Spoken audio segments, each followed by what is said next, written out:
Olá, sejam bem-vindos ao Sobre Humanos, o programa que leva até você temas que se destacam nas pesquisas e nos estudos das ciências sociais e humanas.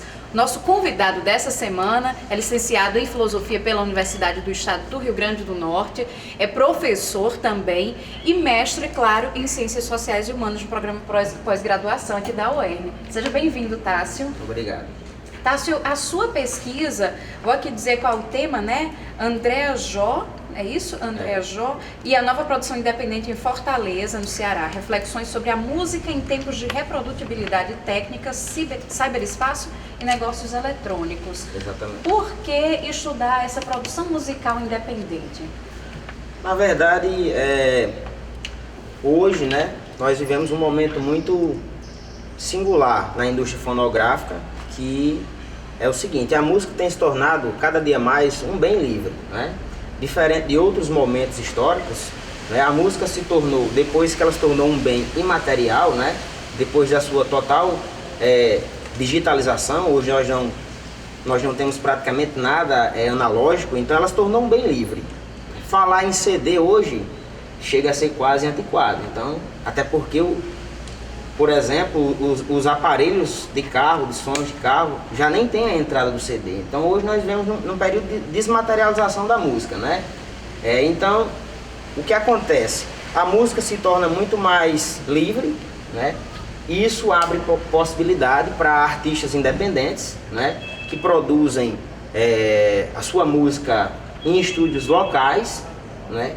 Isso faz com que eles consigam se promover nacionalmente através de aplicativos do ciberespaço, por exemplo, plataformas como o Palco MP3, como Ouvir Música, como o SoundCloud, né, e outros, né? Então eu acho que pensar essa produção musical independente hoje é diferente de pensá-la, né, num contexto de 10 anos atrás, como outros autores fizeram. Nós estamos vivendo uma nova produção musical independente, né, que é pensada agora a partir do conceito de ciberespaço e também a partir do conceito de negócios eletrônicos. Então eu acho que é um momento importante para se repensar essa produção musical independente, né? Como foi que você achou seu personagem? Na verdade, eu tinha concluído a graduação em Filosofia, eu havia discutido a indústria cultural na minha monografia, que se tornou livro, né? E eu pensei em continuar com essa mesma pesquisa e tentar o mestrado em Ciências Sociais. Só que como o mestrado era em Ciências Sociais, eu precisava de um objeto de estudo, eu precisava de alguma coisa empírica para a minha pesquisa. E eu queria estudar a indústria fonográfica, queria estudar reggae, que é um gênero que eu curto, que eu gosto. Então, certo dia eu estava ouvindo música através da plataforma Palco MP3 e eu encontrei o André Jó, né, entre os artistas mais ouvidos da semana, e fui conhecer a produção desse artista cearense, né? E eu gostei, fiz contato com ele via Facebook, ele se mostrou muito acessível e aí surgiu a ideia de pesquisar o reggae em Fortaleza, porque além de ser uma pesquisa sobre produção musical independente, eu iria estar estudando um artista de certa forma underground, né? Que ele é um cara que toca reggae na capital brasileira do forró. Então isso me chamou bastante atenção. E como que você identificou? São novos hábitos de consumo com essas plataformas independentes que as pessoas adquirem realmente outros hábitos de consumo? Exatamente, né? A questão é a seguinte: a revolução tecnológica dos meios de comunicação alterou significativamente os modos de produção e consumo de música, né? A circulação ela tomou formas totalmente diferentes, porque hoje nós vivemos, né, o nosso modus vivendi, ele é completamente virtual. Não se fala em mundo virtual, nós temos um cotidiano virtual, nós vivemos conectados. A ponto de, por exemplo, no ano de 2016, montadoras como a Volkswagen e outras lançarem um sistema, né, na própria central multimídia do carro, por exemplo, o CarPlay, né? Tem lá um sistema que você acessa música via streaming, né? Via internet. Então, como se já não bastasse ser dispensável o CD, o pendrive, daqui a mais alguns dias, vai ser dispensado também, porque os novos hábitos de consumo musical, eles estão completamente relacionados a utilização da internet, né? E com a melhora do acesso à internet, né, por exemplo, uma cidade como Mossoró já tem conexão 4G, se torna cada vez mais possível ouvir música online e cada vez mais usual também, né? E para os artistas se torna uma estratégia de permanência no mercado. Por quê? Porque se você não cobra pelo acesso à sua música, então ela vai ser acessada mais facilmente, acredito eu, né? Então, em um tempo como o nosso, em que comprar um disco ou um CD é coisa rara, se projetar nas redes sociais, nessas plataformas, é uma estratégia mais prática e que surte efeitos mais positivos, né? Comercialmente falando. Como é que você vê assim, a sua pesquisa como contribuição para a sociedade, Jássio? Na verdade, olha, quando eu pensei em fazer o mestrado, eu queria continuar discutindo indústria cultural, né? Porque aqui nesse espaço aqui, na faculdade, né, na universidade, o conceito de indústria cultural ele é um divisor de águas. Existem aqueles que se entusiasmam mais com as novas tecnologias e acham que nós vivemos em um tempo em que o conceito de indústria cultural não se aplica mais, mas eu não me incluo na lista desses entusiastas. Eu acredito que nós vivemos sim em um período de indústrias culturais, no plural, né? Nós temos uma nova produção musical independente, de base local, mas isso é indústria cultural, obviamente. Mesmo não pensando, mesmo levando em consideração que o conceito de indústria cultural foi cunhado por Adorno para pensar um modelo de produção e distribuição massiva de informação, isso não quer dizer que o conceito não se utilize hoje. Se utiliza sim. Hoje nós vivemos uma inversão que é singular. Em outro momento nós tínhamos mídias de massa. Hoje nós temos massas de mídias. Nós temos muitas mídias.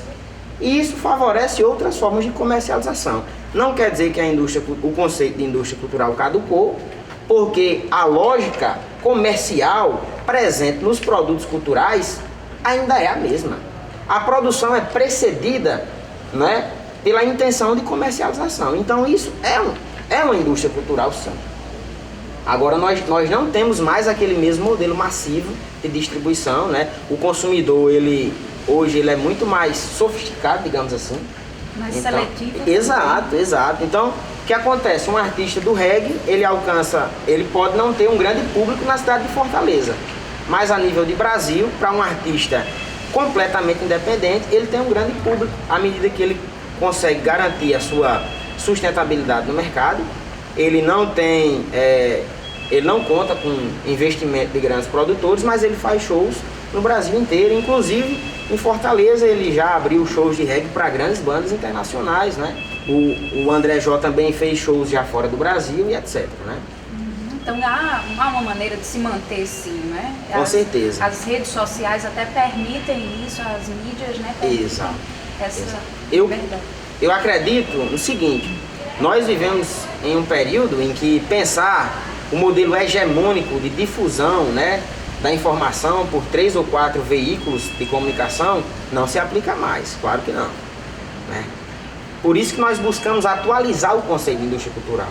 Na nossa pesquisa, o conceito de cybercultura não está posto ali no intuito de negar a indústria cultural, não. A cybercultura é o novo modo de reprodutibilidade dos bens simbólicos. É através dessa cybercultura que se comercializa os novos produtos culturais. É uma nova indústria cultural, né? Mas ela existe. Então, por que existe? Porque existe uma lógica comercial aí. Então isso significa que o conceito não caducou, né? É verdade, tem toda a razão. Interessantíssimo. E quem quiser acessar a sua pesquisa, você já publicou ela? Pensa em publicar ela como livro? Ela está disponível por meio de artigos? Na verdade, o nosso trabalho, a nossa dissertação, ela conta com 3 capítulos, né? 2 deles já foram publicados. O capítulo referente à parte mais empírica da pesquisa foi publicada na Revista de Ciências Sociais da Universidade Federal do Ceará, né? Um capítulo sobre a história social do reggae foi publicado numa revista da Espanha. E agora o nosso primeiro capítulo, né, referente à discussão que nós fizemos com o conceito de cybercultura e o conceito de negócios eletrônicos, vai ser publicada numa revista de Buenos Aires, né? Nós aplicamos as ideias ao turismo, juntamente com o professor Jean Henrique Costa, meu orientador, então isso significa que nós vamos concluir as nossas publicações da pesquisa como um todo, né?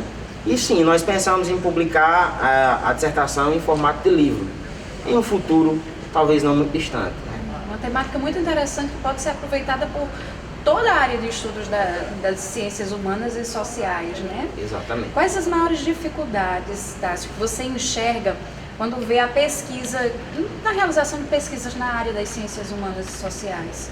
Na verdade, eu acho que o nosso programa é um programa que conta com verbas limitadas, né?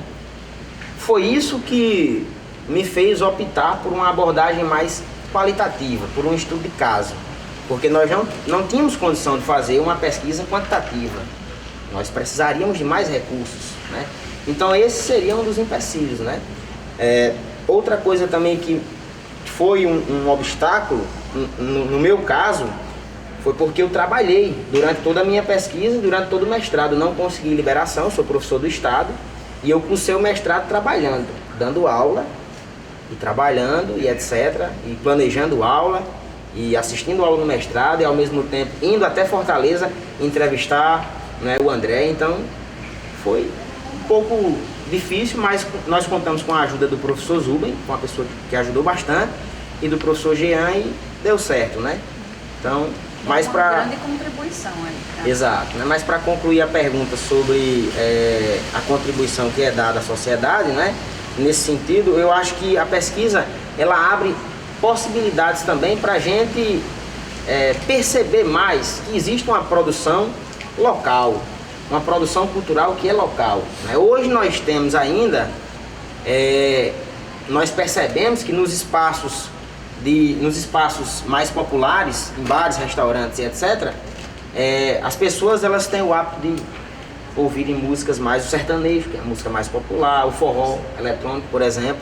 E muitas vezes a impressão que se tem é que nós não temos outros gêneros musicais, no Brasil e no Nordeste. Mas tem reggae no Ceará sim, né? E se a gente for reparar bem direitinho, tem música de qualidade lá. É verdade. E é isso, né? Acho que essa contribuição. Muito obrigada, viu, Tássio, pela sua participação. Eu que agradeço. Se vocês quiserem acessar, ter acesso a toda a dissertação de Tássio, entra lá na página do Programa de Pós-Graduação em Ciências Humanas e Sociais Interdisciplinar. O endereço vai aparecer aí na sua tela.